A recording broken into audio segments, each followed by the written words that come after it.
வணக்கம் மக்களே! இப்போ வந்து ஒரு உலக நாடுகள்லயே உலக நாடுகள் எல்லாமே பார்க்கக்கூடிய ஒரு பெரிய ஒரு சம்பவம் நடந்திருக்கு. அது எங்கன்னு பார்த்தீங்கன்னா, கரூரில் வந்து விஜய் மாநாட்டில் வந்து அதிகளவான மக்கள் வந்து சன நெரிசலில் வந்து இறந்து போனாங்க. அதுக்கு விஜய் தான் காரணம் அப்படின்ட்டு வந்து பெரிய ஒரு சர்ச்சை. சோஷியல் மீடியாவை பார்த்தாலே விஜயை திட்டுறது, விஜய்க்கு ஒன்றும் தெரியாது, அரசியலே தெரியாது, கூத்தாடி அப்படின்னு அவர் சொன்ன ஒரு வார்த்தையை அவருக்கே திருப்பி போட்டு வந்து நிறைய விஷயங்கள் வந்து பேசி பேசி பேசி பேசி போட்டுக்கிட்டே இருக்காங்க. இல்லை, நான் ஒன்று கேட்குறேன், நடிகர்கள் வந்து அரசியலுக்கு வரக்கூடாதா? அப்படி இருக்குதா சட்டம் எதுவும்? நடிகர்கள் வந்து அரசியலுக்கு வந்தால் அவங்க வந்து இப்போ பார்த்தீங்கன்னா, விஜய் வந்து 5 மாநாடு வந்து இத்தனை நாளில் வந்து நடத்தி முடிச்சிருக்காரு. நல்லபடியாகவே நடந்துச்சு. அதில் வந்து நிறைய மக்கள் கூட்டம், அப்போ லட்சக்கணக்கில் வந்து இருந்தாங்க. இந்த கரூரில் மட்டும்தான் இவ்வளோ பிரச்சனை. விஜய் சார் வந்து பார்த்திங்கன்னா, ஒரு மாநாட்டில் கூத்தாடி அப்படிங்கிற ஒரு வேர்டை வந்து பயன்படுத்திட்டார். அந்த வேர்டை வச்சே இப்போ அவரே சரிச்சிட்டாங்க. பார்த்திங்கன்னா, ஒரு கூத்தாடிக்கிட்ட வந்து நாட்டை ஒப்படைக்க முடியாது. அப்போ ஒப்படைச்சிங்கல்ல, நடிகர் திலகம் எம்ஜிஆர், அவரும் ஒரு நடிகர் இல்லை, அப்போ அவர்கிட்ட ஒப்படைச்சிங்க. விஜயகாந்த் சார்கிட்ட ஒப்படைச்சிங்க. இவர்கிட்ட ஒப்படைக்க ஏன் பயப்படுறீங்க? 1980 வந்து எம்ஜிஆர் வந்து பதவிக்கு வந்த டைமில் வந்து அவ்வளோ மக்கள் கூட்டமாக, சோஷியல் மீடியாவிலலாம் தேடி பார்த்திங்கன்னா அது இருக்கும். மக்கள் கூட்டமாக அதில் வந்து நிறைய பேர் இறந்துருக்காங்க. அது மட்டும் இல்லாமல் அவர் வந்து மக்களுக்கு வந்து நிறைய சேவை செஞ்சு அவர் இறந்து போன போது, அவர் இறந்துட்டாரு அப்படிங்கிற ஒரு மன வருத்தத்திலே வந்து நிறைய பேர் வந்து சூசைட் பண்ணி செத்துருக்காங்க. அப்புறம் விஜயகாந்த் சார் வந்தார். அவர் வந்தோடனே இவ்வளோ மக்களுக்கு வந்து நிறைய உதவிகள். அவர் இறந்தபோது நிறைய மக்கள் வந்து மன கஷ்டத்தில் அழுதாங்க, புரண்டாங்க. அது நிறைய வீடியோஸ்லாம் வந்திருக்கும். அதுக்கு பிறகு விஜய் வந்திருக்காரு. அவரை ஏற்றி விட்டது யார்? மக்களாகிய நீங்கள் தானே. ஒரு படம் வந்து வெளிவருதுன்னா தளபதி வெறியன், தளபதி ஃபேன் அப்படின்ட்டு வந்து அவரை வந்து உச்சகட்டத்துக்கு கொண்டு வந்தது மக்களாகிய நீங்கள் தான். இப்போ ஒரு பிரச்சனை அப்படின்னோடனே அவன் சரியில்லை, அவன் வந்து மக்களை கொலைகாரன் அப்படின்ட்டு சோஷியல் மீடியா கொலைகாரனே போட்டுட்டீங்க.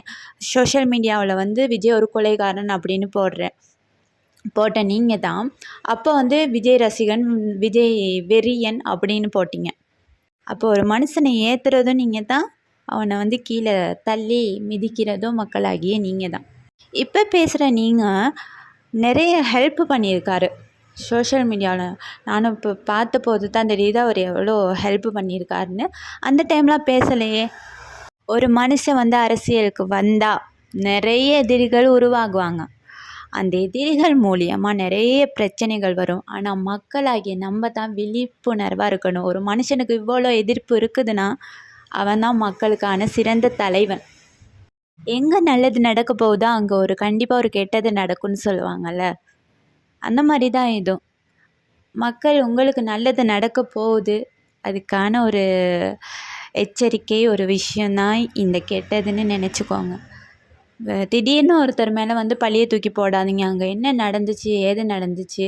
அப்படி இருக்கிறவங்க ஒரு நடிகர், ஒரு பெரிய மனுஷன், அவர் மேலே வந்து செருப்பு அவரே தூக்கி வீசிப்பாரா? அவ்வளோ செருப்பு வருது. அந்த வீடியோவிலலாம் பார்த்தீங்கன்னா தெரியும். அவ்வளோ செருப்பு தூக்கி தூக்கி வீசுகிறாங்க.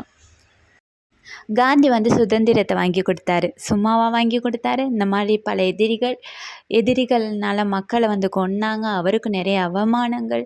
அந்த மாதிரி தான் ஒரு சிறந்த தலைவனுக்கு வந்து எதிரிகள் இருக்கும். இந்த மாதிரி பிரச்சனைகள் வரும். மக்கள் வந்து விழிப்புணர்வாக இருங்க. மக்களுக்கு பிடிச்ச ஒரு நடிகர் இப்படி வரப்போகிறாருன்னு தெரிஞ்சாலே வந்து மக்கள் வந்து கூட தான் செய்வாங்க. அதுலேயும் மக்கள் சிந்திக்க வேண்டிய ஒரு விஷயம் என்னென்னா, சின்ன குழந்தைகள், சிறுவர்கள், வயசானவங்க, இப்படிப்பட்டவங்கள தயவு செஞ்சு இந்த மாதிரி கூட்டங்களுக்கு வந்து கூட்டிகிட்டு போகக்கூடாது. அங்கே எப்படி நிலவரம்னு தெரியாமல் கூட்டிகிட்டு போகக்கூடாது அப்படிங்கிறதுக்கான ஒரு அனுபவம் தான் இது. வீடியோஸை பார்த்தீங்கன்னா தெரியும். திடீர்னு கொஞ்சம் பேர் வந்து தான் உள்ளே வந்திருக்காங்க. அவங்க வந்ததுக்கு பிறகு லைட்டாக ஆஃப் ஆகியிருக்கு. ஆஃப் ஆகணுன்னு தான் இந்த பிரச்சனை நடந்திருக்கு. முதல்ல விசாரணை நடக்கட்டும், அப்புறம் தீர்ப்பு வரட்டும். அதுக்கு பிறகு வந்து மக்களாகியவங்களுக்கு தெரியும். அதுக்கு முன்னாடி வந்து ஒரு மனுஷன் வந்து குற்றவாளி அப்படின்னு சொல்லுறது வந்து ஒரு சுலபமான ஒரு விஷயம். இவன் சரியில்லை, இவன் வந்து குற்றவாளி அப்படின்னு வந்து வாயில் வந்து சொல்கிறது வந்து ஒரு ஈஸியான வேலை. ஆனால் குற்றமே செய்யாமல் அதை அனுபவிக்கிறவங்களுக்கு தான் அந்த மனவேதனை தெரியும். திடீர்னு யார் மேலேயும் வந்து டக்குன்னு ஒரு பழியை தூக்கி போட்டு இப்படி சோஷியல் மீடியாவில் வந்து போடாதீங்க. முதல்ல பாருங்கள் என்ன நடந்துச்சு அப்படிங்கிறத வந்து கொஞ்சம் யோசித்து பாருங்கள். இத்தனை மாநாடுகள் நல்லபடியாக நடந்துச்சுல்ல, அதுலலாம் வராத குழப்பம் இப்போ எங்கேருந்து வருது? அதை கொஞ்சம் மக்கள் வந்து சிந்திச்சு பாருங்கள். திடீர்னு ஒருத்தர் மேலே பழி போடாதீங்க. சிறந்த தலைவன் வந்து இப்படி தான். எங்கே பார்த்தீங்கன்னாலும் வந்து ஒரு சிறந்த தலைவன் வந்து உருவாகுறான்னா அவனுக்கு வந்து நிறைய எதிரிகள் உருவாகுவாங்க. எதிரிகள்கிட்ட இருந்து தலைவனை காப்பாற்றுறதும் வந்து சிறந்த பிரஜைகளுக்கு அழகு.